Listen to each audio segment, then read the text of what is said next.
Dear friends, Happy New Year and welcome to the Wednesday Word on Wednesday the 7th of January.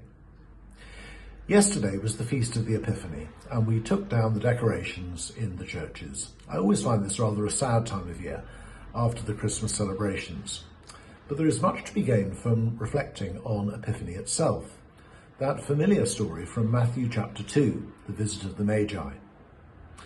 Epiphany is all about revelation, that aha moment, when suddenly something becomes clear. In Matthew's Gospel, Epiphany is the moment when the Magi, outsiders, Gentiles, spiritual seekers, realise who Jesus really is. But what strikes me is how different the responses to Jesus are in this story. First, the Magi themselves. Despite all of our nativity scenes, they weren't kings, there probably weren't three of them, and they definitely were not model believers. They were astrologers. Exactly the kind of people the Old Testament warns us against. And yet God meets them where they are, and he even uses a star to lead them to Jesus. Somehow, through their study of the skies and the scriptures, they discern that this child is the king that they've been searching for. Now that feels surprisingly modern. Many people today would not call themselves Christians, but they are spiritually curious, trying meditation, mindfulness, manifesting, or other spiritual practices. It's easy for us to dismiss that, but the Magi remind us that spiritual searching can be the first step towards Jesus. They were looking for truth, and God honoured that by leading them to Christ.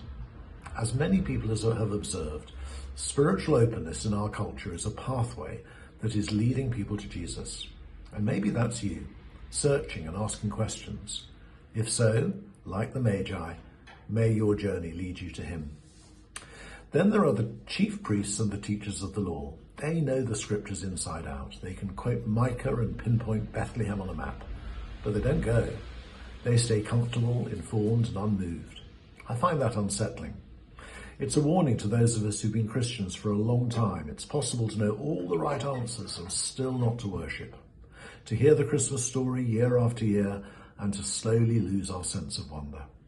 The Magi travelled miles and they bowed down to worship. The religious experts didn't even leave Jerusalem. How's our passion for Jesus? And then finally Herod. Afraid of losing power, he tries to destroy Jesus. And that same resistance exists today, sometimes violently, sometimes quietly through indifference. But Matthew's Gospel is full of irony. Every attempt to silence Jesus only ends up in revealing who he truly is. The title, the King of the Jews, that the Magi gave him, is the same name that Pilate placed above the cross, for he is the King, whether we acknowledge him or not.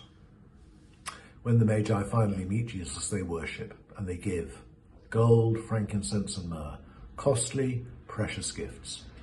As we begin this new year, I'm asking myself what it looks like to lay my best at Jesus' feet again.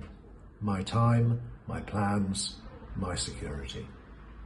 What might he be inviting you to offer in 2026? God bless you today.